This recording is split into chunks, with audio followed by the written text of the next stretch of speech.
Welcome to Psyched. Every Wednesday at 12:30, we talk psychology and we talk about experiments. And I think Andrea Chu is with me today, and we're going to be dwelling into a very interesting experiment, the Super Mario effect. Andrea, what is the Super Mario effect? Sounds like a cool game in the 80s that we need to Yeah. be playing. Have you played that before? Super Mario? Um, I think so, but it was based on an Atari or a Commodore 64, which you probably don't know what that was. No But idea what that is. so let's talk about the Super Mario effect, the psychology of learning. So what's this show about, Andrea? All right. So we have an interesting way of how we can trick ourselves to learn better. So this episode is brought to you by Budaya, but this episode is also going to be very targeted for learning and development specialists. People enjoy how to, do learning for all ages, all kinds of people, and make it successful to have that kind of mindsets, right? So we have something called the Super Mario effect, and let's watch a very quick video that is a TED Talk and have a look at this. I'd like to tell you about a plumber I first met when I was 8 years old. He was Italian.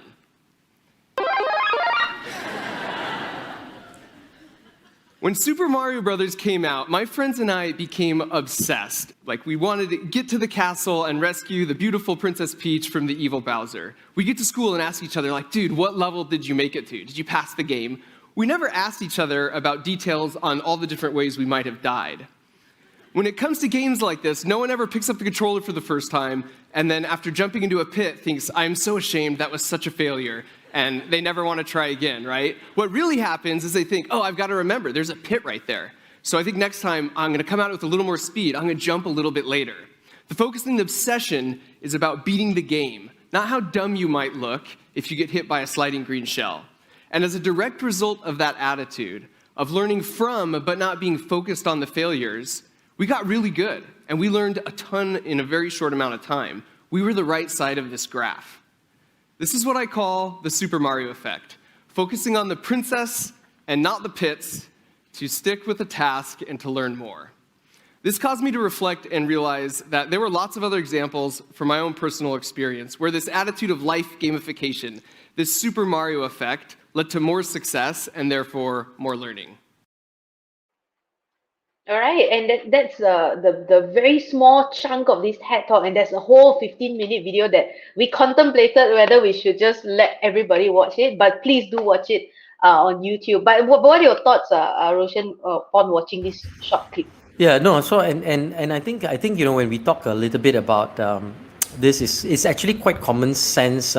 If you look at it in a and sometimes in our youth camps we talk about the AVP effect. Like you kind of have a goal at the end of the day, and when you're really focused on your goal, right, the obstacles along the way becomes lessons that you learned. And I was reading a very the other day I was playing badminton and I kept losing to this guy, and I just started to Google and say, how do you overcome this not constant loss?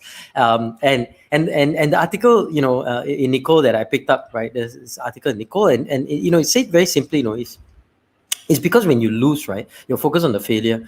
You should focus on the lessons that you learn from the defeat, right? When you can keep doing that, you're actually it's not winning and losing, it's winning or learning, right?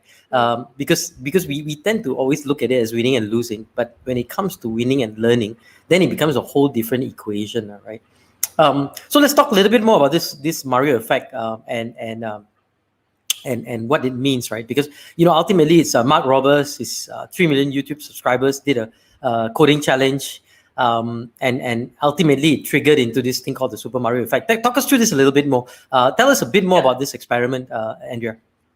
Okay, so what he did was he created a game, and he created a game that was quite detailed on what they should be doing and what they can get. So, for example, if they succeed, then they get certain points. At different tasks, they get certain points.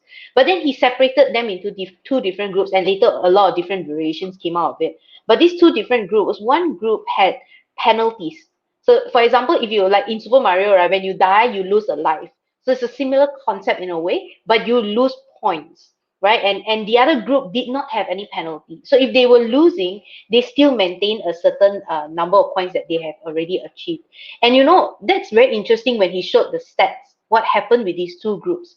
It showed that yes, people who made this into a game, a gamified version of this thing that they did, they tried, but the success rate was 52%. But for those who didn't have any penalty, the success rate increased by about extra a few more percentages and reached 68%. The other interesting part is that the number of tries also increased when there were lesser penalties. So basically, Robert, he said that when you start making a task into something that is fun, engaging, people don't look at the penalties as much, or they don't look at the pitfalls. Instead, they're like, I missed this level. I'm going to go again, again, again until I reach the level. Like, think of all the games on Yep. Facebook, Candy Crush, and all. It's the same concept, right? And it's interesting because then people forget, or rather they don't focus on the failures, they take it as lesson points. The Yep. important part is very interestingly, like Roshan mentioned, to turn those failures into learnings rather than I failed. But the problem is, humans, we focus on our failures a lot, right? I mean, Roshan always talk about like that lens that we see through, the negative lens, is really true. And this is why a lot of people use gamification to make sure that we don't fall into the trap on focusing on failures, right? And And I think and that yeah, that's a very interesting point that you make about gamification, because I think when yeah, and it's about that penalty, right? Because when you play a game, right, the repercussions is that you lose that level, but you go back to that same level, right? It's not like you start back from zero, yeah, and the penalty is basically you just start back to that level, not necessarily go back to zero. But sometimes in correct. life, when you go bankrupt, you start back in zero, so and people keep saying, oh, we the more startups you do, but the reality is the penalties are really high when you fail in a certain venture or a certain opportunity, and this whole gamification of how to gamify life somewhat so that it becomes little building blocks with lesser penalties, but at the same time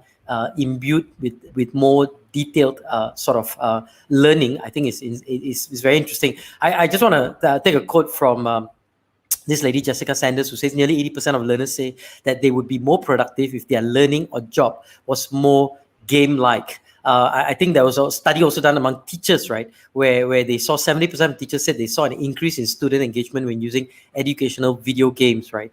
And the key is, like you said, right, how do you trick the brain into really figuring out that there are no penalties, and this is fun and engaging, and that learning is superseding that word of failure, right? Sorry, you were saying something else in terms of the gamified piece, Andrea.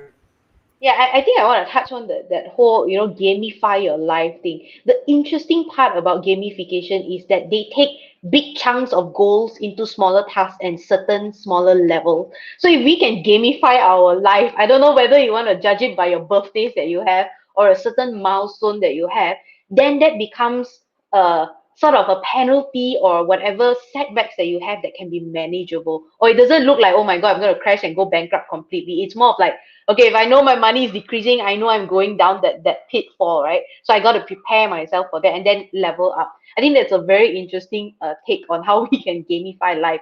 But we have exciting guests who actually do gamification rather Yeah, than yeah, me and and Roshan who and just play games.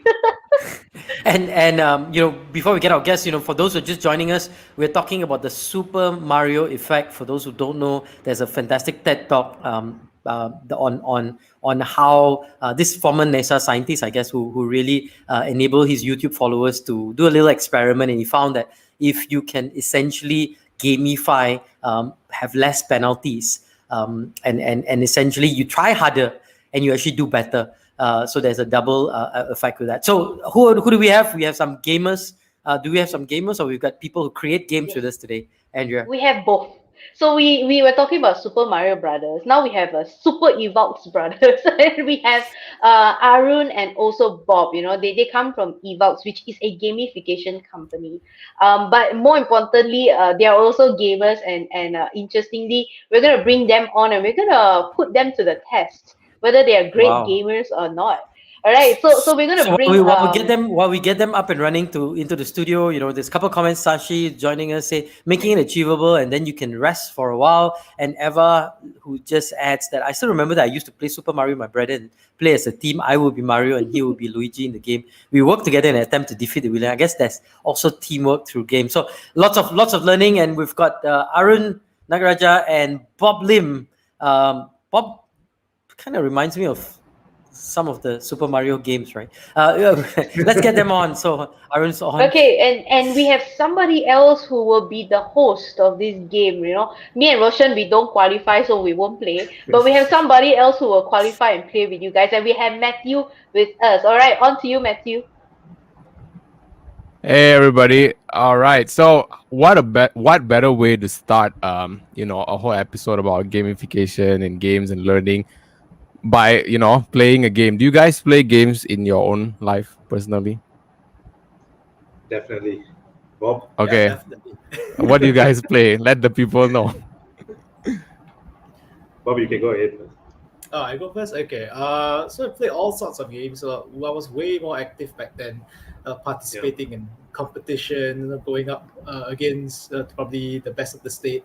But nowadays, I sort of toned it down to a little bit more single-player games, and used to play what I would say a very popular game right now, probably Genshin Impact.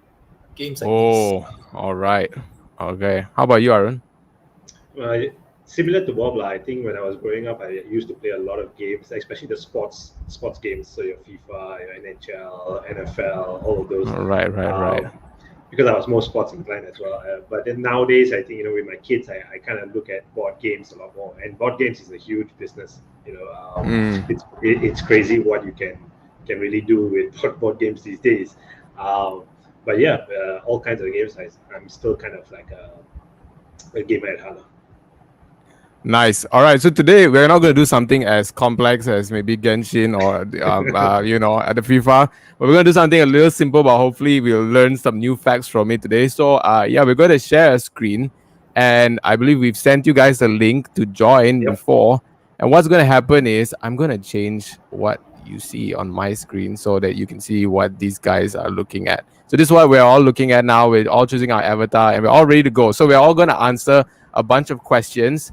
And those questions are going to lead to us scoring points. And it's going to be framed as a race. And whoever hits the target number of points first is the winner. Are you guys ready? Yep, let's go. Yeah, let's do it. All right. Okay. Let's start. Oh, we have music. That's so good. All right. Okay. I think everybody's got to click. Okay. Set, go! All right, so the category of today's thing is food. So we're going to be judged on what we know about different food. So it's just us answering different questions. Can we go back to the race screen? Okay. So who's the parrot? Oh yeah, power up. Oh, parrot's Arun. Okay. Oh, Bob's taking it.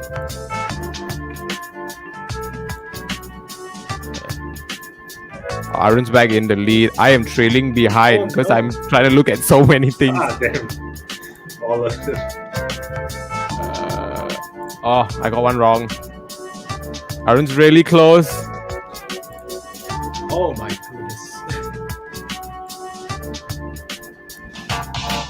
Arun's really close. I think Arun won. Yeah. Okay. So we have our winner. This is Arun. All right. Thank you, guys. I hope that you guys learn more facts about what your food is, and you were much faster than Andrea and I were when we tested this out yesterday. So, all right, back to you guys. All right. Let me see. All right, so I'm back again. I just disappeared for a moment. All right, so I hope that was a quick game to boost your thoughts on food, hopefully, and then prepare for lunch. But I just wanted to check with you guys, when you were playing that game, were there repetition questions? No, there were. Yeah, not really, but I think the categories were kind of repetitive, like there were food and stuff like that. Okay, all right, and this is something that the Super Mario effect talks about, right? Because if we failed at that level, we already know, okay, I can expect that there's gonna be something either similar, or I know this turtle gonna fly out from somewhere at this point of time. I gotta be prepared for it. And interestingly, the question is, do you look at gamification as a point of learning for also adults? Because yes, this works a lot with kids because they're very engaged with these things. But what about adults? Yeah, so definitely, I think adults can benefit as much as kids do. I think it's probably not as apparent when we think about it with kids versus adults. But I think like what you kind of mentioned in the intro, right? It really depends on how we approach it and what is the learning that we are trying to do. So really, my take is that for adults, you need to make it really small and specific. And that way they can really get the benefit out of it, right? And when they see that benefit, then they adopt it a lot quicker. For kids, they don't need that kind of feedback loop, right? For them, it's purely a game. They want to go through it. They want to have fun. But I think for adults, the equation is slightly different, but the end result should be the same. Yep. And how do you do that? I mean, how do you create games for adults and have that same impact that the sort of kids and other games have?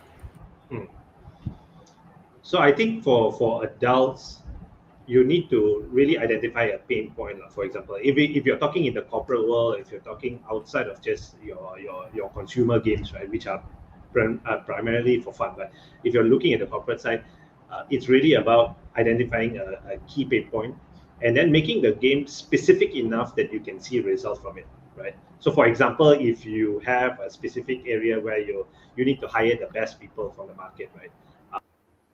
That's a pain point. So you might develop a gamified approach to it that is very specific to that, rather than saying I want to adopt gamification for my organization. That's a very broad concept. So you need to scale it down to a specific area and then identify a way to track the performance. And I think when you see that benefit, that's when adults, organizations, they start to get on board and start to adopt gamification a lot more. And Bob, you are a gamer and now you are building games for adults. How successful has it been? I mean, I think in your, I guess, a year plus of history in Evox in trying to build games, digital games and digital simulations and enabling learning to happen in an organization in that Super Mario, using the Super Mario effect to some extent, right? How successful has it been, and what are the pivots of success, or what are the key conditions to ensure that you're successful when you design and deliver these simulations or gamified simulations? Right. So I would think that one of the main few pointers for success in developing a successful game, in which the learning is apparent and effective for adults, especially in our learning and development sectors, is that the games have to be simple enough so that we don't have to take too much time to grasp the game. At the same time, the learning is apparent and in some sense repetitive as well. So for example, like in the Super Mario effect, when we are playing Mario, we're going through stage 1.1, stage 1.2, and each time we die, we have to repeat the stage. So what's going to happen is that we remember, okay, there's a pit there, there's a green shell coming and things like that. So we gotta, and by going through the stage again and again, regardless of the lives lost, we learn that, okay, this is what we need to do at this point in time, this is what we need to do at this point in time. Super Mario in itself is a relatively simple game. However, it cultivates repetitiveness, it cultivates the learning. And while it does have the elements of avoidance, in the sense where if you die, you do lose lives. But ultimately, everyone's more focused on, I gotta save the princess, I gotta rescue her from Bowser. And that's the essence of a really great game. All right, and Roshan disappeared. All right, so I think that's very interesting. And the one part that Mark Robert also explained, right? He said that it has to be in such a way that they don't realize that they are going to learn this at the end of the day, right? But you're mentioning that it has to be apparent. The learning point must be apparent. Is that from a perspective where when you want to sell the game to a L&D leader, Or is it more of when you go into the room with a group of clients, which are their employees who are playing the game, they need to know the lesson objective already? Or rather, they know the end goal of the game rather than the lessons first. So I know this happens a lot with the debrief of the game. Maybe you can take us through a bit of that process.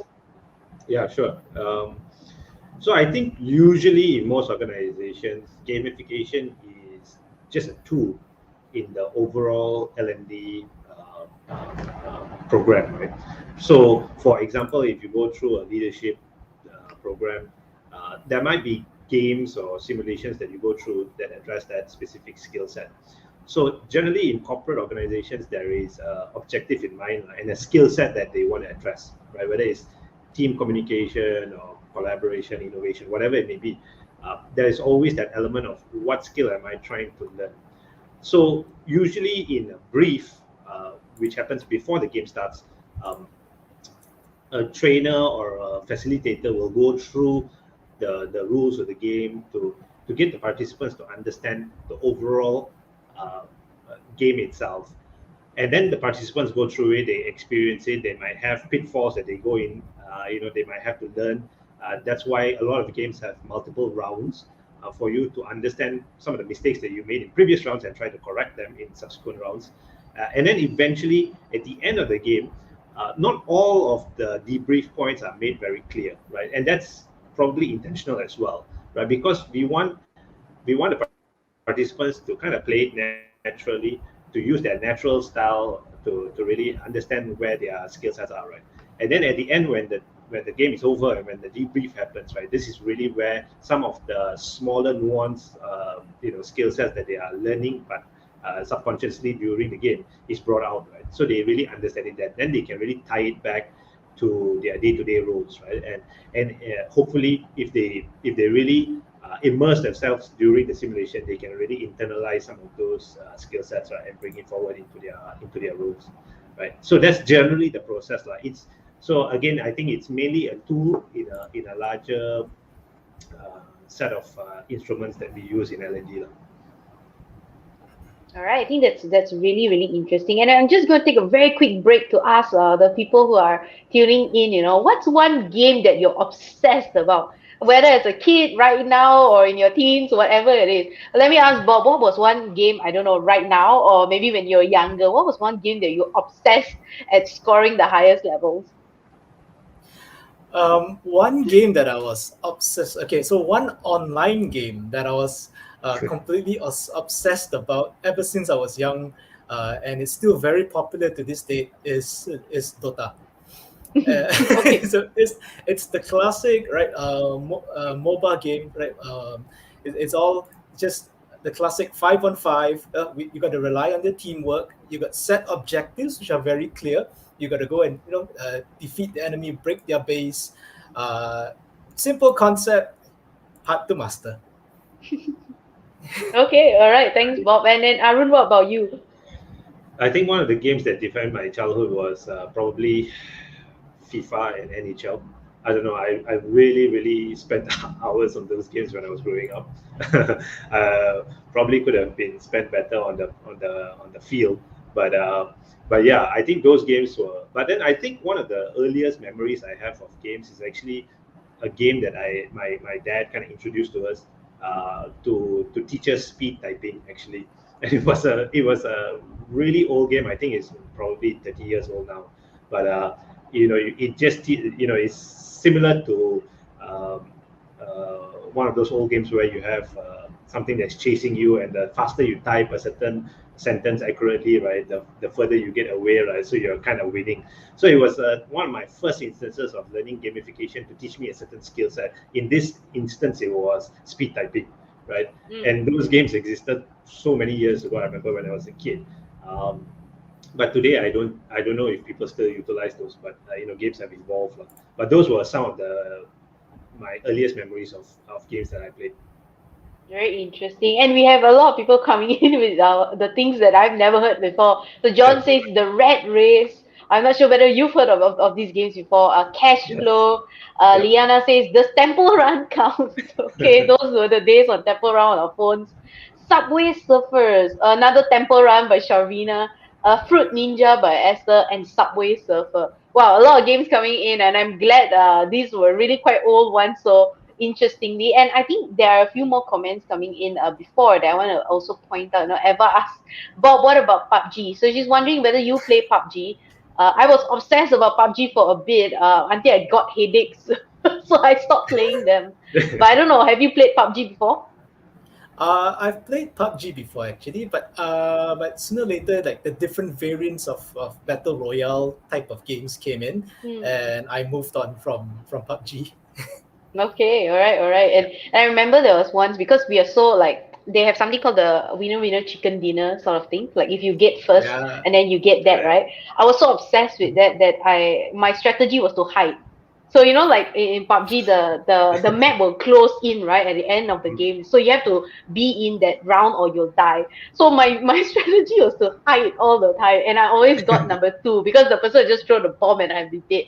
That was how obsessed I were. And I think Esther also mentioned, Arun, you also mentioned that your dad showed you that game. So she was Yep. just curious about how would you change the mindset of or advise parents, older generation parents who associate gaming with negative connotations.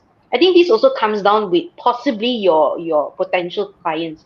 How do you convince your clients to take a game as part of their L&D? Mm. That's a good question, actually. I think the logic applies, whether it's to parents or to L&D, admins or leaders, right?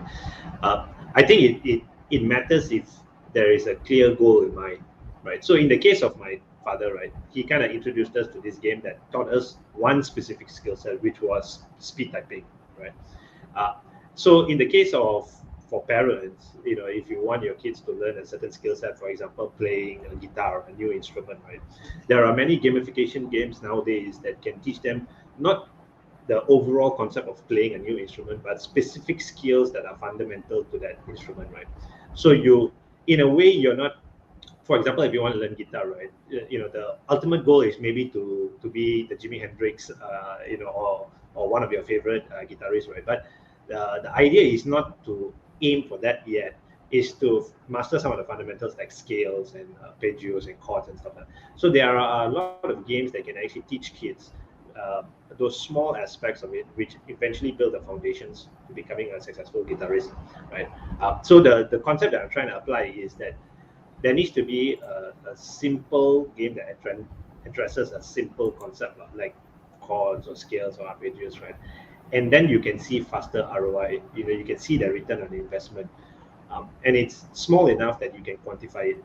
So the same goes for L&D professionals, right?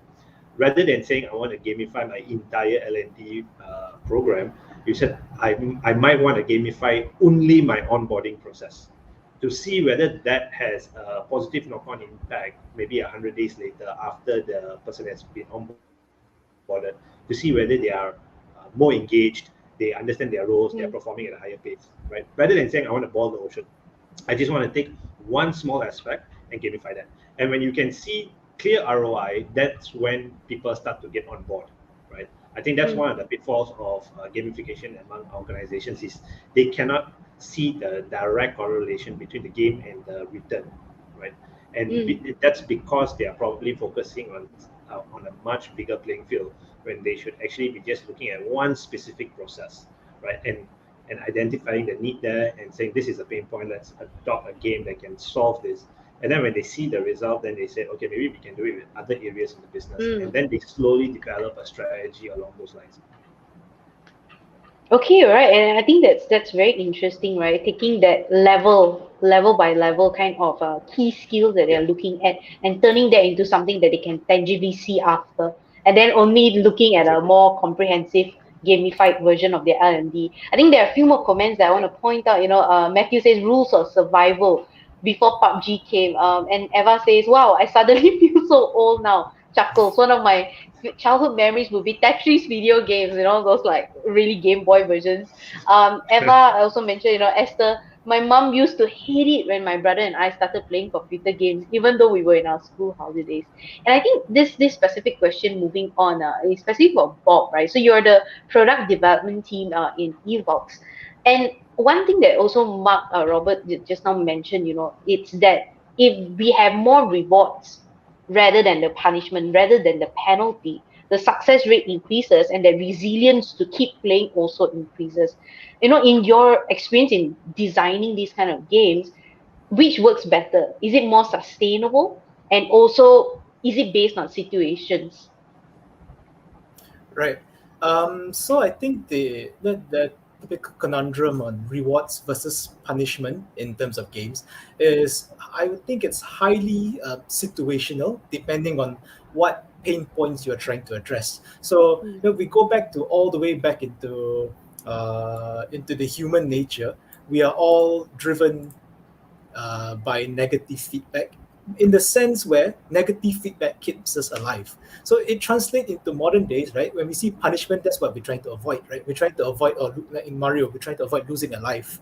And what do we gain from completing a stage? We go to a much more complex stage. We try to rescue the princess. So this translates back into designing the games. There has to be a little bit of both, but when it comes to sustainability, I would say rewards is definitely much more sustainable compared to punishment, because ultimately it's about achieving something, not punishing people for something. I think punishment is a more short-term, it's like the carrot and the stick, is a more short-term approach when you want to get someone to engage in a certain activity or learning. However, in the long run, rewards definitely much more rewarding. All right, and this is really a lot to do with neuroscience as well. Our brain works that way. Every time we get a reward, we get that coin, we get that gem. I don't know what else you get in the game. Like you open a box of loot and you get like super big guns or whatever it is.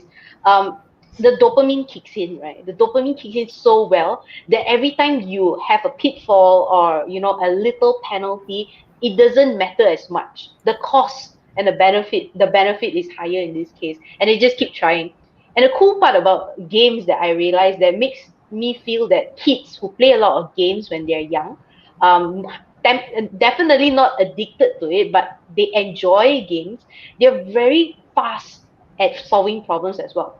They're very fast to look at, okay, I did this, didn't work, I'm going to do something else. And that's something that really happens in our brains that kicks off this kind of what they call the gray matter is working very hard. And a lot of stats also show that the brain develops in a lot of areas. And like those olden days advertisement where you drink milk and then all your DHA or something will start triggering, right? It works the same way with games.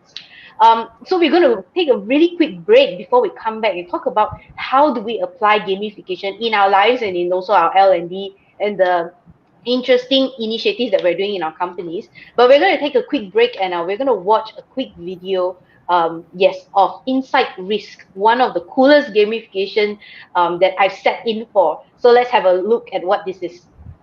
One of our engineer had disappeared. They found the car empty, its doors wide open. The other hostage had been freed on the spot and went straight to the police. He said the kidnappers had pushed him out of the car because there was no room.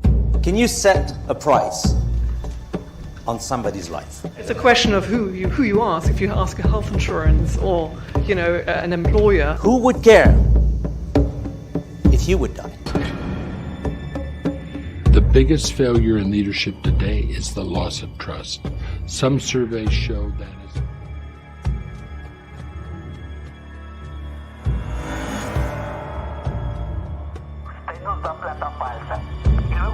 How do you face risk?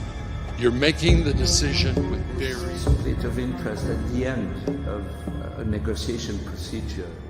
I thought that I had failed. The question is, are we aware of how we are perceiving things? How we frame them? What perception we put on them? What do you do next? You have to work through different channels. We'll not call it a mistake, we'll call it a tactic. It enables them to call again. It's a very good idea. You cannot live life fully based on fear, shame, regret. If you are hostage to any of those emotions, you're not going to experience the true joy of work or the true joy of life.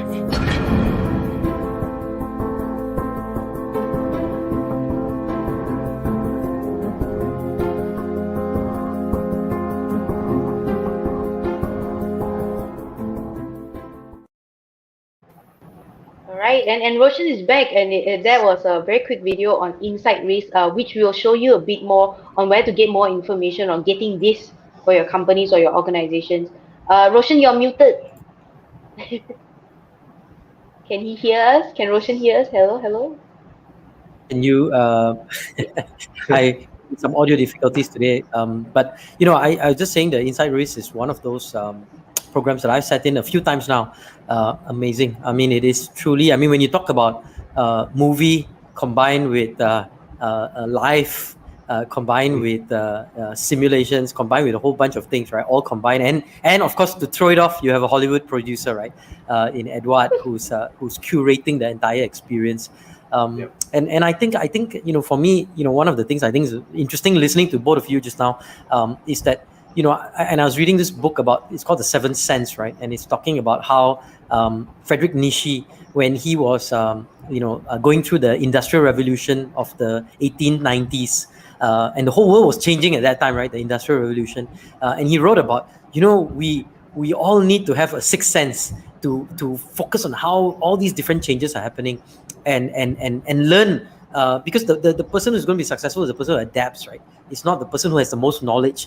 And he said at that point in time, experience is meaningless, right? Because you have all these experiences, it accounts for nothing. It's the person who's able to see, learn, change, adapt, see, learn, change, adapt. And I think Alvin Toffler talks about learning, relearning, and unlearning and relearning, right?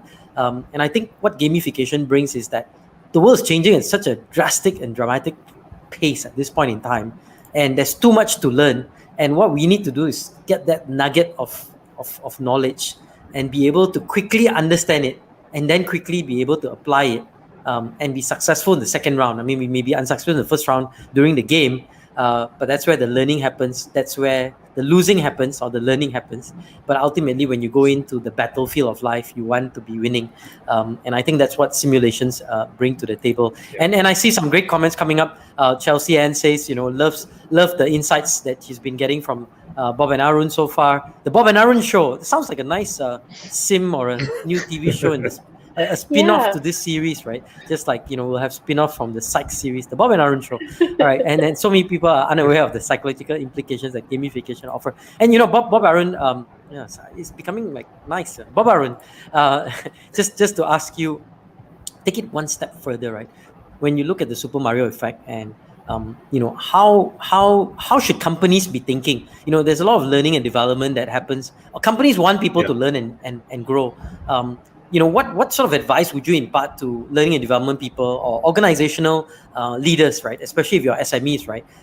In terms of structuring your learning, and is that using simulations, or is there other ways for them to basically create these bite-sized moments of experiences that they can quickly learn and fail in, never mind, with no penalties, but then be able to translate that into the real life? Yeah, I think definitely there are a lot of options for corporates, right? Whether you're a big corporate or you're an SME or a startup, I think it starts with the overall culture of learning within the organization, right? So if you have a very positive and kind of a modern outlook to gamification, you can understand the positive impact it can create. But I would say if you're looking at gamifying a certain aspect of your L&D experience, like I mentioned, identify a pain point, gamify that approach, see the results, right? When you see that, you can internalize whether it's working for your organization. Then you pivot to the next thing, right? So in a company, it could be something around hiring, or it could be something around engagement or retention or leadership. Identify a specific pain point, gamify that approach, see the results, communicate it, and then go on to the next one. Right. I think that has a lot more impact rather than saying that I want to have this overall strategy of gamification and not realizing how you can actually tie the results to the objectives that you have in mind. Right. So that's very important for you to be able to tie that back. And once you do that, you get more people on board to this idea of gamification, and it goes further, right, as a whole. So yeah, and Arun, that's interesting, and I I got one more sort of thought-provoking insight I got from you. We want to be rich, therefore by extension we don't want poverty. We want success, therefore by extension we don't want failure, right? So if poor is the opposite of rich, failure is the opposite of success. That's the current model. We know it's broken. How do we change this perception in organizations, right? Because I think many people are held back by the fear of failure, because then you don't try in the first place, right? Because failure, it causes us to quit earlier than we should, right? And it's actually very powerful a deterrent for us to move forward, like in many organizations, and we see that, right? Again, you see, I was reading about Napoleon and his wars. And how all the other generals, like the German, Napoleon was 37 years old, right? I think when he started, or 30s, some ridiculously young age, like in the 30s, right? And all these other generals are in the 70s, full of experience, full of victory, and sort of not huge insights, right? But when Napoleon looked at the battlefield, he had no perceptions, right? And fail, learn, move on, learn, and he adapted, and nobody could understand. Wow, such a genius, right? The way he engaged in the battlefield. And we see that again with so many companies, right? Oh, such a genius business model, and so on and so forth. But really, it's that approach of not being afraid of failure, being able to learn and be able to get to that point. How should companies approach really making this a cultural norm? And I know it's easier said than done. Oh, it's failure, we tolerate it. But the reality is not many organizations can tolerate failure, especially SMEs, right? I mean, you can't afford too much failure before you sort of tank, right? So what sort of advice would you impart in that sense? I guess the advice would be, yes, there's definitely ramifications, right, for failure. We all know that, right? Especially in the corporate world, you're not operating alone. You're in a network of people, right? So if you fail, it has a cascading impact to the rest of the business. My suggestion would be, to do something like what GE did many years ago, which was that concept of fail fast, right? So create a safe space for maybe 10% or 20% of your organization to focus on projects that are longer term but very risky. And you start to build that culture in slowly, like maybe it's 10%. And in those projects, failure is acceptable, and really it doesn't have a full knock-on effect to the core business, right? So start to build that culture where you expect people to take risks. You expect a lot of them to fail, but to fail quickly, understand the failures, and then to move on, right? That kind of culture starts to build over time, and it kind of goes into the core business as well. And people start to be a lot more receptive towards taking risks, right? I think if you don't set up that culture, it becomes very difficult for you to convince people that failure is acceptable, right? It's merely a tagline, but at the end of the day, if somebody fails, there is a dire consequence to the business or to the person himself, right? So you need to create a safe space and then push them into that kind of mindset. Yep. And I think that I mean, even us as we listen to this show, I think we got a precondition that we got to think of ourselves that failure is not the opposite of success. It's actually a precursor, and I think that's kind of the point that the Super Mario effect had, right? It's a precursor, right? Because you cannot to get to the princess, you got to fail, keep trying, and then ultimately you get that. And every gamer knows that, right? Whether you play PUBG or whatever it is, you know that there's going to be a whole bunch of things that you have to overcome, and you have to learn how to overcome them. And even watching my son go through level 1, zipping through, it's like he has to figure out how to go through level 1, then figure out how to get, and there's learning that happens at each of the stages, right? And a couple of questions I think from some of our in the audience, and I think these two are related. One is from Sashi, who says, look, on the flip side, right, what's the dangers of gamification, if there is in the workplace? And the other piece I think from Eva is, I'm a big proponent of gamification in adult learning, as it provides multiple invaluable learnings to participants. How much do you aim to actually point out, and how much of it comes without pointing out? I guess this is without a debrief, right? And that's interesting because many times, we play those games and we get to the next level. We don't have to be debriefed. We just kind of automatically learn the lesson that needs to happen. But in a lot of adult learning, there's a lot of pointing out that needs to happen. And what sort of advice can you give HR in terms of how to look at the ROI of gamification, since it's not immediately seen? And that's probably a bigger question. So I mean, just quickly, is that dangerous? Is there a danger to gamification? And if so, how do you address that? And then on top of that, how do you address the issues of having to need debriefs and other things, of scaling gamification to some extent? I think that's the bigger question in the background when you need to have debriefs and so on. Okay, so maybe I'll take the first question. Maybe Bob can take the second one. So the first one on the cons, right? I think there are definitely some cons. For example, in the rewards scheme, right? I think one con of the reward is actually what is the reward? What kind of rewards are you giving, right? So, for example, if you rewards can also undermine the overall objective of the game, right?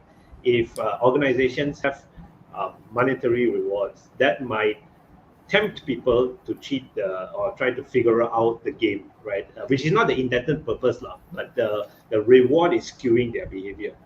So you need to be able to scale your rewards accordingly for the result that you want to see. Otherwise, there's always a way to kind of figure out the game and try to circumvent the rules and get the result, right? So the reward has to facilitate the learning process that you want to achieve, right? It can't be the other way around. I think those would be the big ones, right? The only other one I would say is the ROI, before I kind of pass it on to Paul, is that I think the ROI, it's true, it is not immediately seen if you don't have a specific goal that you want to track it against, right? So in some games, in some digital simulations, you have a score. And what you could do is you could actually do the same digital simulation a week or a month or a quarter apart. And you can actually see there is a pre and a post effect, right? So in those kind of scenarios, the ROI is very tangible, very easy to understand. But when it comes to softer skills like leadership, how do you figure out a significant ROI or a tangible ROI? It really comes back to what are you trying to achieve in the end of the day. That's why I come back to the point where figure out a small aspect of the business that might need help, there is a pain, identify that and apply it to that, right? And then once you see the result there, then you create bigger and bigger scenarios that you want to apply gamification for. Bob, you want to add on anything? Yeah, sure. So I mean, I'm just echoing what Arun has mentioned. To understand and justify the learnings to HR. First, we need to focus very specifically on what we want to achieve with the game, and how can we quantify and measure it? Because when it comes to HR, it's all about effectiveness. How do we get an employee from A to B, learning A to B, as effective as possible, right? How do we measure the ROI, or how do we measure the effectiveness of the learning? And that's how we measure the effectiveness of the game. And to tackle both questions as well, a very common dangers to gamification is that when people enter the game, they treat it as a game, right? So, and ultimately HR will come and say, hey, our employees are here to learn, not to play a game. So what are we really doing here? And I think that for adult learning or for adult training, upskilling, I think the shift, the focus is more on the repetitiveness of an activity. However, it's cleverly disguised in another form. So, for example, if let's say we have to mash six buttons, and then we press another button B and press button C. How do we disguise that? So, going back again to Super Mario, because I think Super Mario is a really great example, and well, it is the main topic of the talk. So, in Super Mario, they disguise that you're actually pressing the button 6 times, and you're pressing button B 1 time, you're pressing button C 1 time, but it translates into graphics, it translates into how do you get to the princess, and it translates into adult learning as well. Now, to tackle about how to look at the ROI of gamified learning, and since yes, not all of it is immediately seen, learning is a gradual process. It's not as evident as not direct sales. It's not as evident as revenue. It comes in the form of 2 to 3 years, or maybe it could be as short as maybe 6 months to a year if the person has great potential or is a high performer, right? And it shows in the development of the business. It shows in the development of the team, in the skill sets.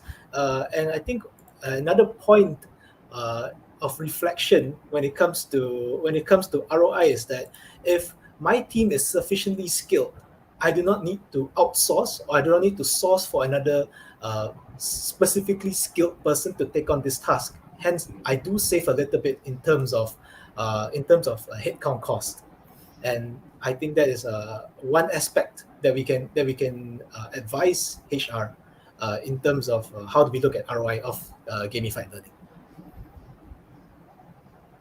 All right, and I think one point I like to point out is this, right?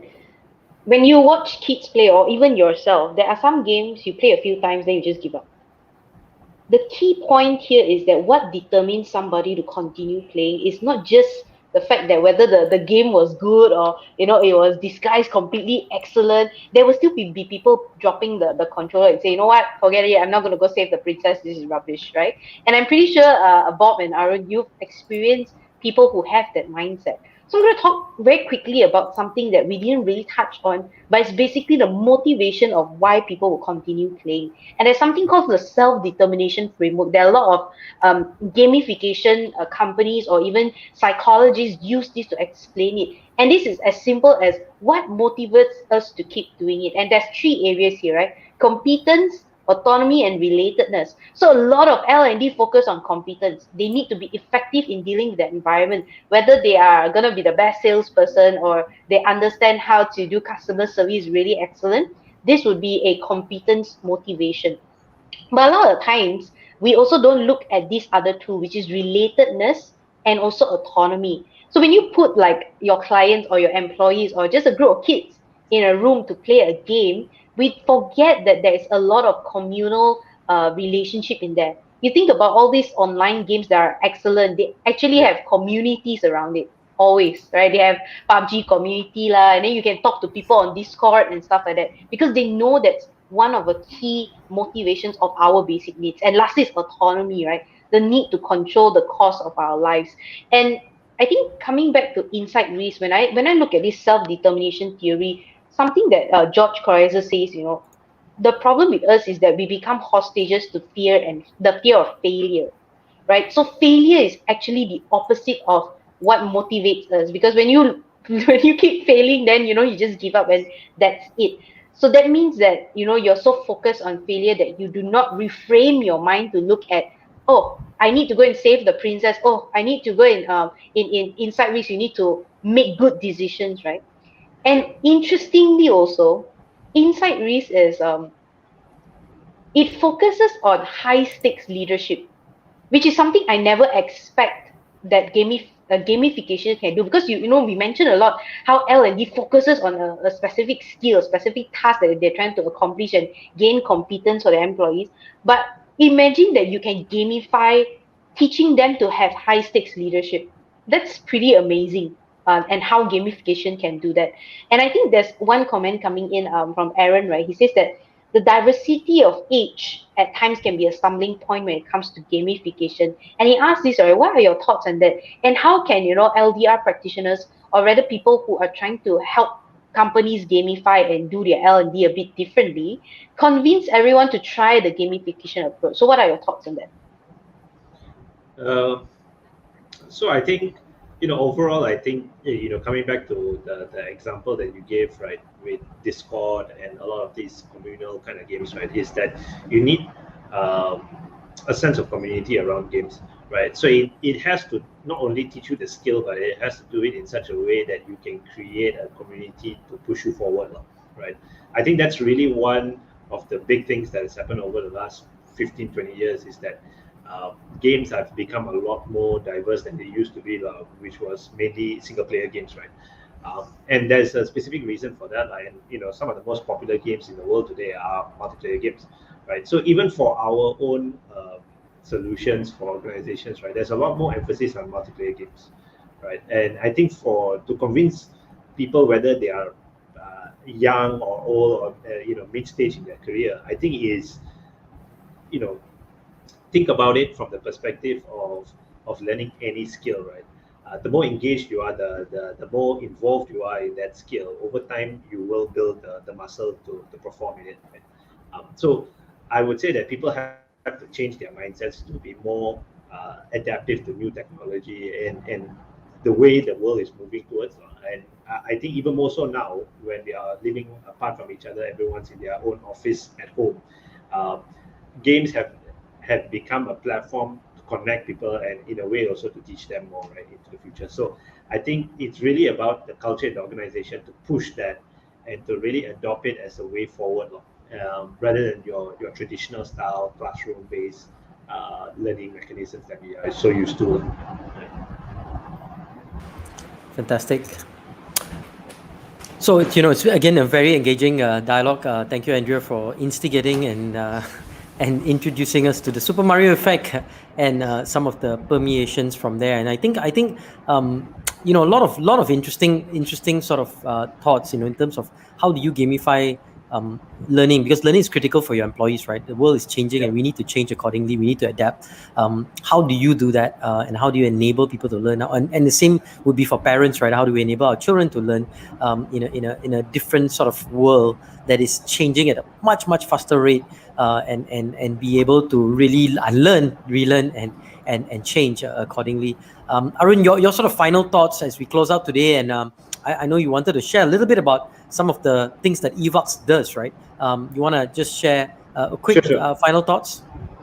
Yeah, so I think, personally, I think gamification is here to stay. I think for some organizations, they are way down that path compared to others, but I think that the benefits are there. And eventually, I think the ultimate goal is to get people engaged in that learning process, right? And I think that's where really gamification stands out, right? It's that engagement part and the retention, whether it is subconscious or consciously, you're learning it through the game itself. But it is a way to drive engagement up, especially now that we are living in a very 15-second world, right? Like everything has to be 15-second TikTok.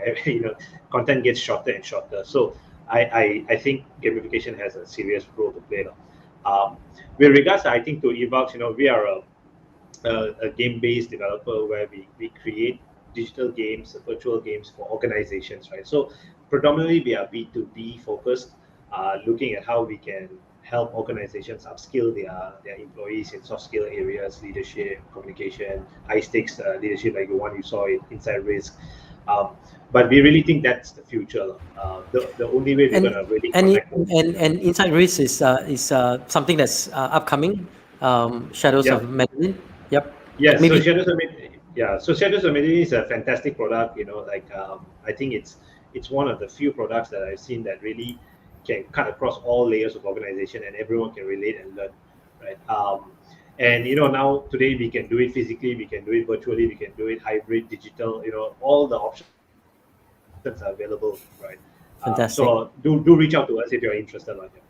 Yep. And we will share the contact information for Arun and Bob in the social media feeds, and you should be able to do that. Just as a recap, we talked about the Super Mario effect, and for those who missed the first part, it's essentially when we talk about the Mario effect, we think it's a very simple way to get to a certain goal, but the reality is there's going to be obstacles, there's going to be challenges, and we need to learn how to quickly work on solving those challenges. And the less the penalties are for learning, the more learning happens and the more we try. So that's the Super Mario effect, essentially, for you to understand and what we've been talking about. So with that, we've had two guests, Arun Nagaraja and Bob Lim, in the Bob and Arun Show, as we call it. And we've seen a couple of comments coming in. People are excited by the what we call the hashtag, the Super Evox Brothers. So it's no more Super Mario Brothers, it's the Super Evox Brothers. So it's a bit sad we have to call the Bob and Arun Show to a close at this point in time. Andrea Chu, your final thoughts as we wrap today up and we all have a fabulous Wednesday ahead of us. Andrea? All right, so I have a thought that was running in my mind for the rest of this episode. But imagine, right, L&D leaders who are so afraid of failing at gamification, they don't even try gamification. So this is a potential business idea for the Super Evox Brothers. If you can actually gamify for HR leaders on how to gamify L&D, that will be amazing. There you go. HR for HR people, right? Or gamified HR for gamified for HR world. So with that, Evox has a dream. Just sharing a quote that they like to live by. We believe in a world of digital unorthodox learning, and I guess Evox means E is I forget. Virtual Evocative. unorthodox. Okay. Evocative. Virtual unorthodox learning experiences. There you go. The name itself is giving you, sort of goosebumps. Leaderonomics.com has some great articles. If you go to Leaderonomics.com, you can check out Play to Win, a case for game-based learning by Ashraf. There's also another great article called No Game, No Gain, right? No game, no game, no gain. I love that. How playing video games can make you smarter by Ivy Panda. Oh, I thought there's Food Panda now with Ivy Panda. And of course, we have Prevent Game Stalling During Simulations Design by a gamification expert, actually, Jagadevan Manoharan is another gamification expert. Probably, I think he leads the global gamification organization or something around in the US. So there's that, and to me, one of the best gamified technologies out there has got to be Budaya. Right. For those of you who've seen Happily and Budaya, it's an incredible gamified experience of engagement. So if you have not got Budaya, go down to budaya.app and check out Budaya. That's our show for us today. We thank you so much for your time. Look forward to next week and more Super Mario's, Super Evox Brothers. We wish you all the best in your journey ahead. May you crack the code and figure out how to enable every organization to be able to embrace learning in a gamified manner and enhance learning in all these organizations that you work with. All the best. Saying goodbye for now from Psyched. It's been a fabulous time. We'll see you guys next week. Same time, same place. Thanks, everyone.